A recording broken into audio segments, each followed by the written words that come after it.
the show. I'm Mead, and this is my special guest, Barbecue. And we are doing a review of The Lovely Bones. Fortunately, Barbecue and I got a chance to see a pre-screening, which was awesome. This movie takes place in the 1970s, and it's about a family that goes through a terrible experience. Their daughter is murdered, and it focuses on like the family relationships and how they're dealing with it. You kind of go into the movie thinking that it's a mystery, because that's what I got from the trailer. But it's not a mystery at all. It's more of a narrative than anything else. A ghost story. A ghost story. Yeah.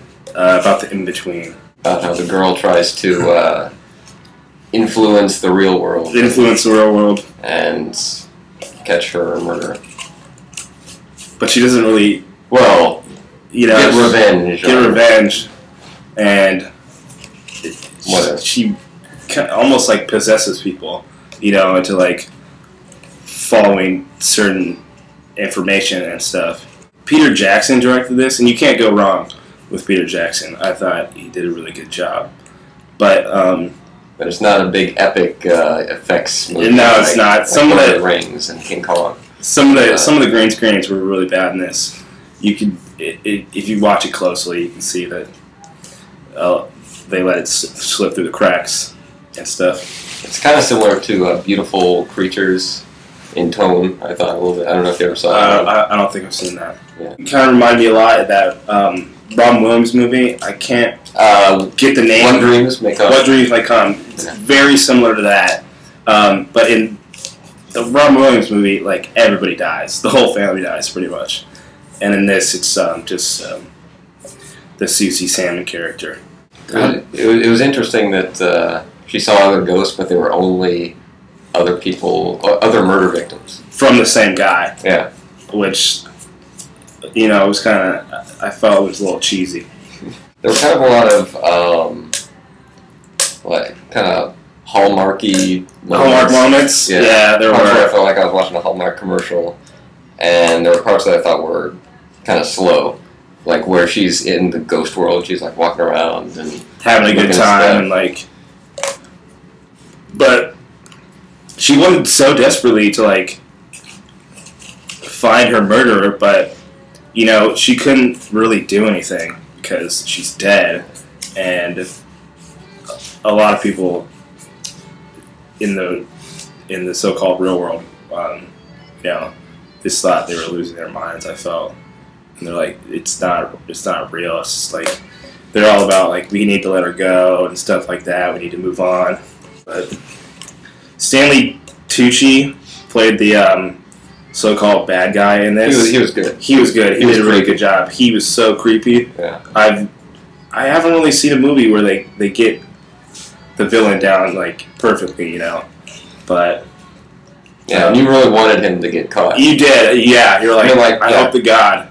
Like early on when the cops are in his house and they're like, you're like his evidence is sitting out there, and you kind of want to say, oh no, hide the evidence, but then you're like, no, I want him to get caught. I hope the police find that. I hope he was very like OCD-ish. Like everything was like everything in his house was perfect. Nothing was like and perfectly folded. Nothing had been used like ever. I'm like, that's not normal at all. If you're a detective, you should know things like that. That's all I'm saying. How about Susan Sarandon as the drunk dirty grandma? Dude, she was so clueless through like the whole movie. Yeah. Like her little montage, I thought that was unnecessary. That was over the top. It was funny. It was. It's like you're how old and you don't even know how to do laundry? It's just like all you can do is drink and smoke cigarettes very well. She still wants to be 19. Yeah. She did mention she was 35 in the film, but that's not true. No, I think she was lying. Yeah, definitely lying. Marky Mark and Rachel Weisz played the parents. Marky Mark, not a huge fan. This movie was very, he's not bad. Elegant in this one. But Marky Mark I could have done without.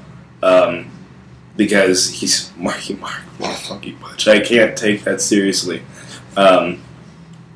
Rachel Weisz's character, you know, it's not a very demanding role. You know, she's kind of plays the upset mom, and then she just like leaves for a while. So I didn't feel like her role was very important at all because she's complaining the whole time, and anyone can do that in a movie. You know, this movie itself is very depressing. There's a lot of times where like they try to have comedy in the film, and it wasn't really funny. Like, I could have done without the whole comedy aspect, because this movie isn't a comedy. It's not supposed to be funny. It's supposed to be sad and like depressing, and that's what you go in when you watch the film. But it's visually beautiful. I will give it that. Yeah, a lot of the dream sequences looked amazing. Yeah, it's like very imaginative. I'm gonna go and give this movie a B. It's pretty good. Good job, Peter Jackson. It's like she died and she's on permanent mushrooms. Yeah, I think it'd be a good movie to watch when you're on drugs. Yeah. I'm gonna give it a B also. Right on. It's good, not fantastic. I'd rather be watching Lord of the Rings or Meet the Beatles.